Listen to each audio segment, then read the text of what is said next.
আজকে আমি আপনাদেরকে তৈরি করে দেখাবো মজাদার ক্যারামেল টি। এই টিটা অনেক মজা। যারা এখনও ট্রাই করেন নাই, আমার বিশ্বাস আপনারা আজকের এই রেসিপিটি দেখে অবশ্যই ট্রাই করবেন। আর এটি তো বানানো খুবই সোজা। আপনারা সবাই একবার হলেও এই চাটি বাসায় ট্রাই করবেন এবং আমার রেসিপিটি দেখে আপনারা এটি বাসায় তৈরি করবেন। তো চলুন দেখে নেওয়া যাক কীভাবে আমি আজকে তৈরি করলাম।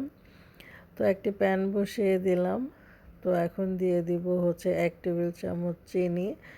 তো আমি বানাবো 2 কাপ চা।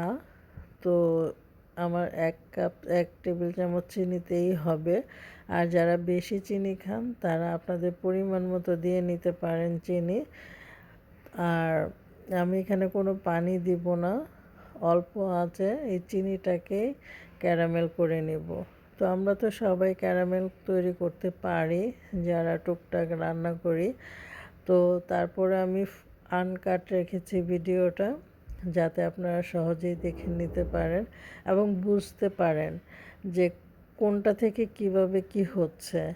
অনেক সময় কেটে দিলে আপনারা বুঝতে পারেন না, ভয় পেয়ে যান। তো এই যে আমি আনকাট রেখেছি, ফুল ভিডিওটা আনকাট রেখেছে।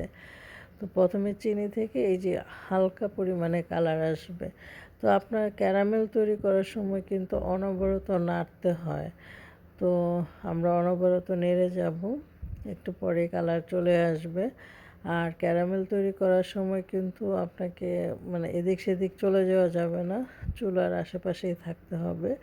কারণ ক্যারামেলটা পুড়ে গেলে কিন্তু চাটা তেতো হয়ে যাবে, ভালো লাগবে না। তো আমরা যারা নতুন আছি সবাই মানে এই বিষয়টা খেয়াল রাখবেন। আর এই যে দেখেন, মানে নিচ থেকে ক্যারামেলটাকে নাড়তে হবে যাতে লেগে না যায়। আর জাল বাড়িয়ে দেওয়া যাবে না, জালটা মিডিয়ামে রাখতে হবে। আর মিডিয়ামে রেখে আপনাকে অনবরত নেড়ে ক্যারামেলটাকে একটা সুন্দর কালারে নিয়ে আসবেন। তো দেখতেই পাচ্ছেন আপনারা, আমি কিন্তু কোনো কাট করি নাই, বারবার বলছি। আপনারা ফুল ভিডিওটা মনোযোগ সহকারে দেখুন, তাহলেই বুঝতে পারবেন। দেখেন এখন একদম খেজুরের গুড়ের রসের মতো হয়ে গেছে কালারটা। তো আমি একটু পরে হচ্ছে চাপাতিটা দিয়ে দিব। চায়ের কালারটা মানে ক্যারামেলটা চলে আসছে। এই যে আমি এক চা চামচ চাপাতি দিয়ে দিলাম। আমি আরেক চা চামচ দিয়ে দেবো চাপাতি। আমি টোটাল বানাবো 2 কাপ চা। তো সেই জন্য আমি 2 টেবিল চামচ 2 চা চামচ চাপাতি দিয়েছি। আপনারা প্রতি কাপের জন্য 1 চা চামচ চা পাতা দিবেন।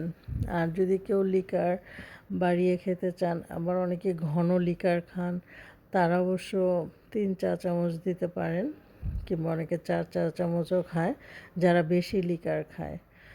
তো এই যে আমি ক্যারামেলটার সাথে চা পাতাটাকে একটু ক্যারামেল করে নিচ্ছি, একটু ভেজে নিচ্ছি যেটাকে বলে। একটু এখন দেখেন কত সুন্দর কালার হয়ে গেছে। আমি আরেকটু করব, আরেকটু ক্যারামেল করব। তো দেখেন কত সুন্দর কালার হয়েছে। আপনারা কিন্তু চুলার কাছেই থাকবেন, কোথাও যাবেন না ক্যারামেল হওয়া পর্যন্ত। এখন আমি দুধটা ঢেলে দিব। আর আমি গরম দুধই নিয়েছি, আমি অন্য চুলায় দুধটা বসিয়ে দিয়েছিলাম। আর এটা আমি তৈরি করতেছি গরুর দুধ দিয়ে। আমি এখানে টোটাল 3 কাপ দুধ দিব।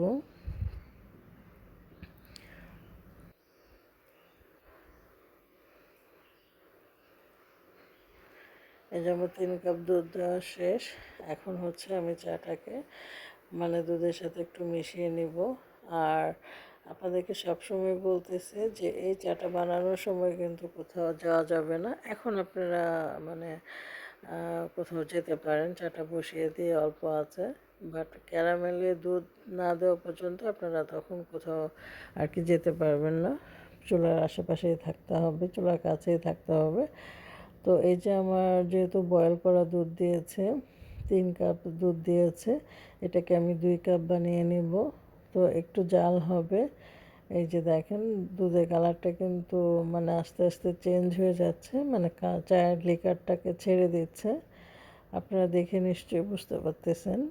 আর আমি ভিডিওটা কিন্তু আনকাট রেখেছি, আমি বারবার আপনাদেরকে দেখিয়ে দিচ্ছি যাতে হচ্ছে আমার যারা চা প্রেমী আছে তারা দেখে সহজেই বুঝতে পারে। অনেকে নতুন আছেন, চা বানাতে পারেন না, তারাও এভাবে তৈরি করে দেখে, মানে তাদের জন্য মূলত আনকাট রেখেছি যাতে দেখে, মানে ভিডিওটা দেখে তাদের অনেক উপকার হয়।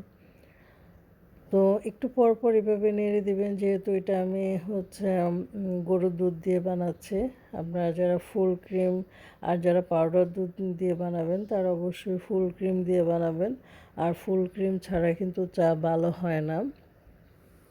যারা চা লাভার আছেন, আমরা যারা চা লাভার আছি তারা জানি অবশ্যই দুধ, মানে চা বানাতে গেলে ফুল ক্রিম দুধটা নিতে হয়।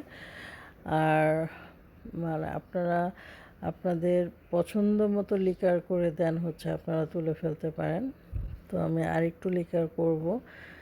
এই যে আমি এখন অফ করে দিলাম। তো একটু ঠান্ডা করে আমি চাটাকে ঢেলে নেব।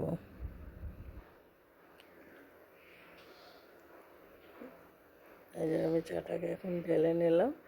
দেখেন কত সুন্দর হয়েছে চায়ের কালারটা, আর খেতেও অনেক মজা হয়েছে। যেহেতু আমি খেয়েছি, তো আমার বিশ্বাস আপনাদের রেসিপিটি অনেক উপকারে আসবে এবং আপনার বাসায় তৈরি করে খাবেন।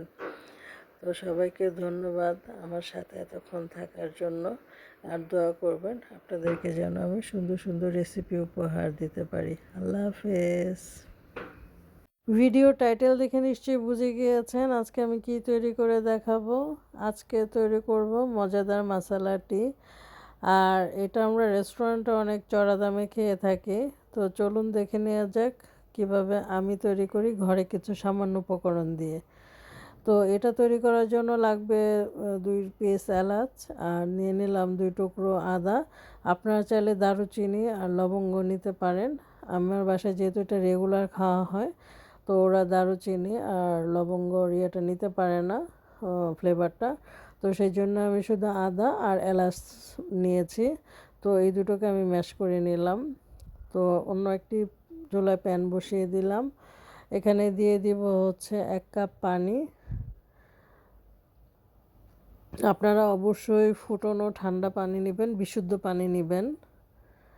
আর দিয়ে দিলাম হচ্ছে ওই যে ম্যাশ করে রাখা থেতলে করা এলাচ ও আদা কুচি, আদা টুকরো আর কি।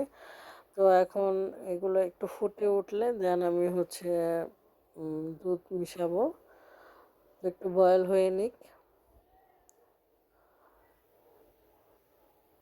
তো আমরা একটু বয়েল হওয়ার জন্য ওয়েট করেছিলাম।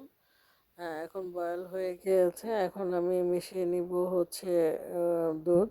আপনারা, আমি এখানে গরুর দুধ ইউজ করেছি। এই যে প্রথমে 1 কাপ দিয়ে দিলাম।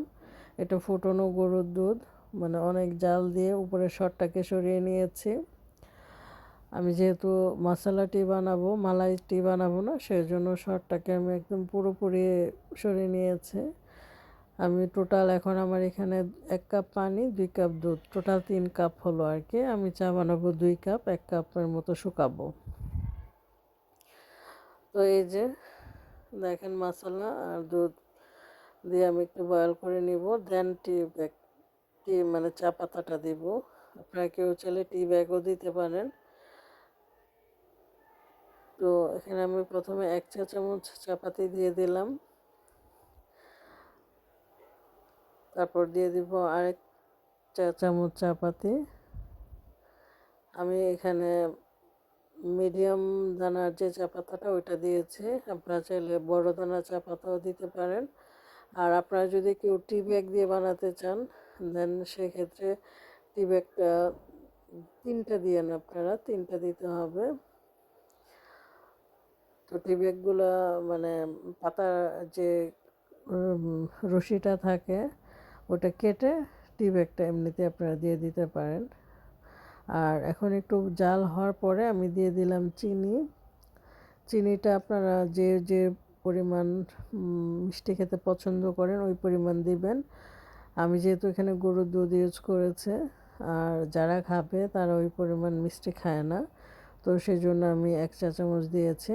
আপনারা চাইলে আপনাদের পছন্দ মতো মিষ্টি দিতে পারেন। তো চালটাকে আমি আরও একটু জাল করব। এখনও মানে 2 কাপ হয় নাই, আরও বেশি আছে। 2 কাপ হলে আমি চুলার জালটা অফ করে দেব। আর দেখেন কত সুন্দর বয়েল হচ্ছে। আর আপনারা যারা বাসায় চা বানাবেন অবশ্যই মানে ফুটানো পানি দিয়ে কিংবা বিশুদ্ধ পানি দিয়ে বানাবেন, কারণ বাসার চা তো বাচ্চারা অনেক সময় খায়। আর যেহেতু এটা নিজেদের বানানো, ঘরে বানানো চা, আর মশলা এখানে আদা আছে, এলাচ আছে। আদা তো স্বাস্থ্যের জন্য খুবই ভালো, বাচ্চারা অনেক সময় খেতে চায় না। আপনারা এটা দিয়ে একটা বিস্কিট দিয়েও বাচ্চাদেরকে দিতে পারেন, একটু চিনি বাড়িয়ে দিয়ে। দেন ওদের গলাটাও ঠিক থাকবে, আর একটু ভালো বেটার ফিল করবে এই শীতের মধ্যে। তো অনেকে বাচ্চাদেরকে চা দেয় না, তো আমি দেই। আমাদের বাসায় সব বাচ্চারাই খায়, মানে আমিও ছোটোবেলা খেতাম। আম্মা বলতো আমাদেরকে ছোটোবেলায় রুটি দিয়ে চা দিত। যাই হোক, তো দেখেন কত সুন্দর কালার হয়ে গিয়েছে। আমি আরেকটু পরে চুলার জালটা অফ করে দিব। দেখে তো অনেক নিজের কাছে লোভনীয় মনে হচ্ছে চাটা। তো আপনারা দেখে আপনাদের কার কেমন লেগেছে, যদি না বানিয়েও খান অবশ্যই আমাকে কমেন্ট করে জানাবেন চায়ের কালারটা কেমন হয়েছে, আমি কেমন বানিয়েছি ওই কমেন্টসটা করে যাবেন যদি বাসায় নাও বানান। তো আমি চুলার জালটা অফ করে দিয়েছি। তো এখন আমি একটু ঢেলে নেব। তো দেখুন আমার কেতলি নাই, মানে তো আমি অন্য একটা কাপে আমি ঢেলে নিয়েছি। টিপটটা নাই, সরি, অন্য একটা কাপে ঢেলে নিয়ে তারপর এটাকে আমি ঢেলে নিলাম চায়ের কাপে। তো দেখেন কত সুন্দর লাগছে। তো আমার নিজের কাছেও, আমি নিজেও টেস্ট করেছি, একটু ভালোই হয়েছে। আর যেহেতু আমরা এটা রেগুলার খাই, এটা বরাবরই ভালো হয়। আপনারা অবশ্যই বাসায় তৈরি